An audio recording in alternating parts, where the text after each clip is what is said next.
Good afternoon, Tanzania. You're watching Fabidigo TV Sports News, or your trusted source for accurate, balanced, and breaking news. Fabidigo TV. Subscribe, like, share, comment, Fabidigo TV. Okay. Ni wasaa mwingine tena ule ambao Mwenyezi Mungu kaniamsha salama, nami nimekuja kuleta yale yaliyojiri katika michezo na nusa. Nimeenda huku na kule, kusini, kaskazini, magharibi, mashariki, kila pande zote za dunia za michezo, nami nimekuja nazo ili nikupatie muda huu. Sijajua wakati huu upo kazini, sijajua mwingine kama ni mwalimu upo nasaisha mitihani ya wanafunzi, wengine wapo wanalima, wengine wapo wanafanya kazi, wengine wanacheza draft, wengine wanacheza bao, wengine wanakunywa kahawa. Wote naweza kusema wasalamu alaykum. Tumsifu Yesu Kristo. Bwana Yesu asifiwe. Ni Fabidigo katika YouTube channel zako zile za kila siku, nami naweza kusema usisahau kusubscribe, kulike na kucomment. Fabidigo katika YouTube channel zote tatu hizo, nazo usisikiliza sauti hii, wapendwa wetu. Ni habari ambayo nipo nayo na nimeizunguka nayo. Hii habari bwana, niliwahi kuiongelea mwezi wa pili hadi watatu wa mwaka huu. Nilisema nyuma ya Murtaza Mangungu kuna Dangote. Watu walikuwa hawajui naongelea nini. Sasa mtakuja kuelewa tu, kwa sababu mimi ni nani. Mimi naitwa Fabidigo nusa ambaye natoaga vitu afu watu hawajui napata wapi, lakini mimi nijue na dunia nyingine yani. Penda kunielewa haya ambayo nayaongea, kwamba nyuma ya mwenyekiti Murtaza Mangungu kuna Aliko Dangote. Nyuma ya Murtaza Mangungu kuna nani? Kuna Aliko Dangote. Ni Fabidigo ambaye natoa hizi habari kwa sababu ni breaking news ambazo zipo chini ya carpet. Watu wengine hawezi kuziona, wengine mpaka zitokee ndipo wataziona. Lakini kumbuka, nguvu ya pesa ndio inayomfanya Murtaza Mangungu ajiamini. Usizanie kwamba naongea peke yake babu. Wasikiliza mpaka mwisho, alafu utaniambia kulikone.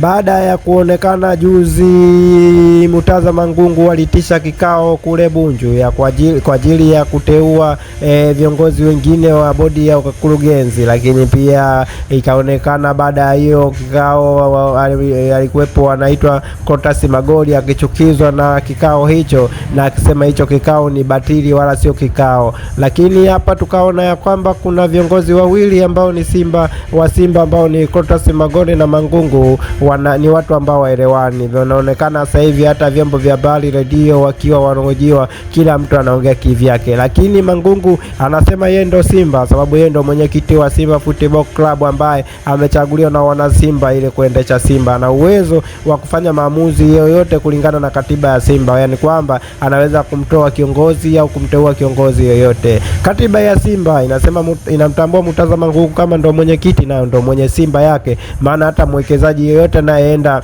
pale kusaini mkataba ili awekeze Simba lazima apite kwa Murtaza Mangungu na saini mkataba. Murtaza Mangungu ndo saini ya mwisho. Kwa hiyo basi Murtaza Mangungu ameongea ya kwake ya kwamba hahitaji kuona tena kwamba wasikie kwamba kuna migogoro ndani ya Simba. Migogoro anaileta nani kama sio yule aliyejibu kwamba akitambui kikao? Yeye akitambui kikao kama nani? Mangungu alikuwa Crown FM akiojiwa pale, anasema yule anayesema kitambui kikao hicho cha kwamba alichokiitisha yeye ni nani? Alisema wakati bosi wa Simba ni mimi. Yani anajiongelea yeye, sasa namnukuu yani. Sasa hapa sintafahamu, waandishi wa habari wengi sana wakisema kuna migogoro ndani ya Simba Football Club, lakini mwenye timu mwenyewe anasema hakuna migogoro, wala watu msitaki kuwapagawisha watu. Na anasema huyo ni Mangungu. Sasa anasema viongozi au waandishi wengi mnaongea tu pasipo kujua. Mimi akasema yeye ni kiongozi wa Simba na anaisimamia Simba. Amesema hawa watu ambao wanakanusha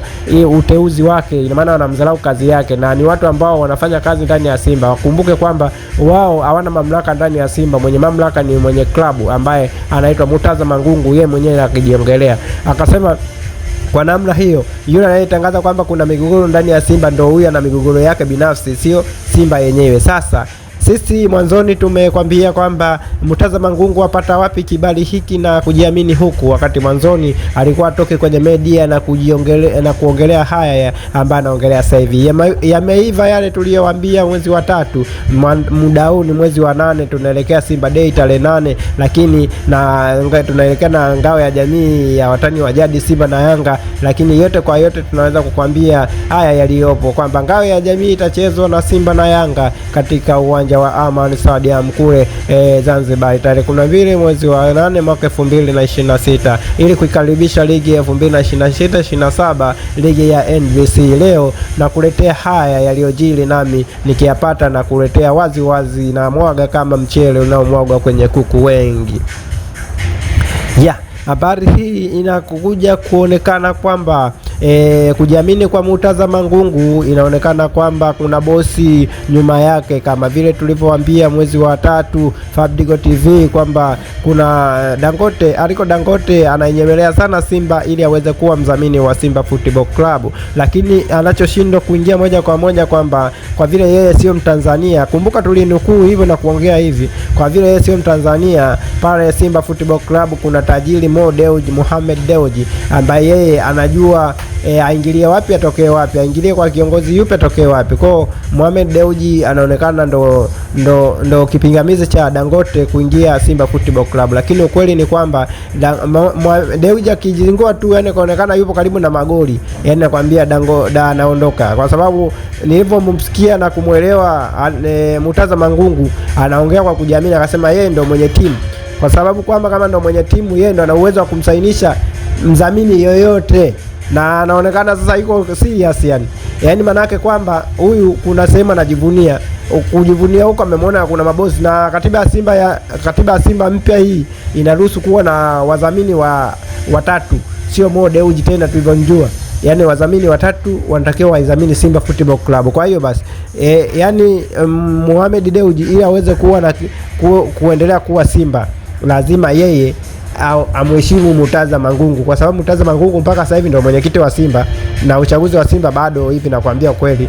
Yani kwa hiyo basi kama Murtaza Mangungu ndio mwenyekiti, nakwambia ukweli, ina maana kwamba yeye amechungulia kwamba huyu anayemharibia ulaji wake ni magoli. Sasa magoli yeye ni mwenyekiti wa bodi ya wakurugenzi.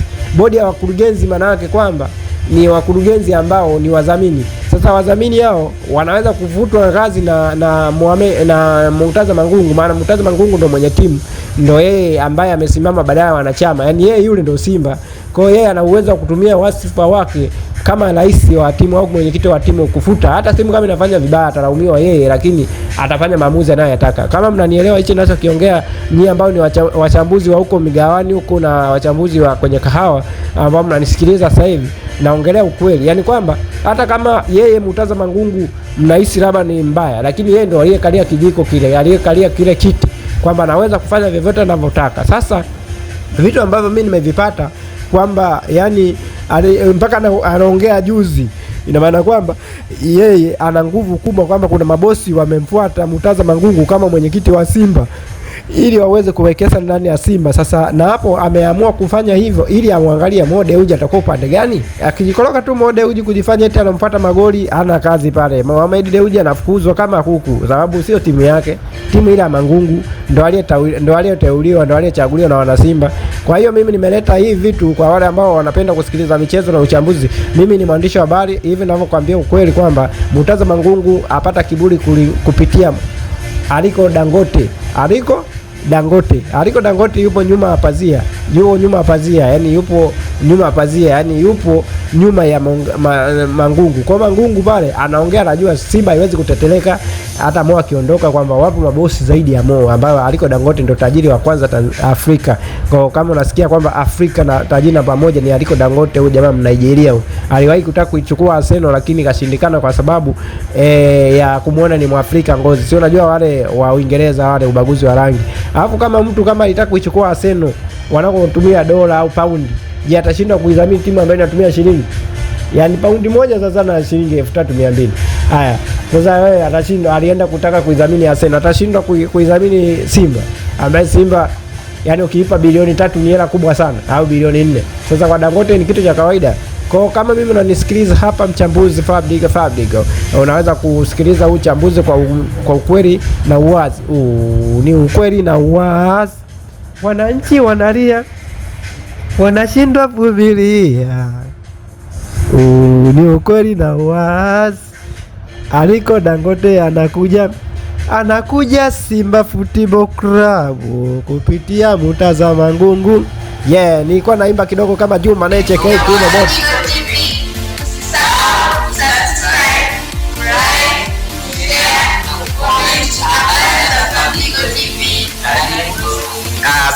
Good afternoon, Tanzania. You're watching Fabidigo TV Sports News, or your trusted source for accurate, balanced, and breaking news.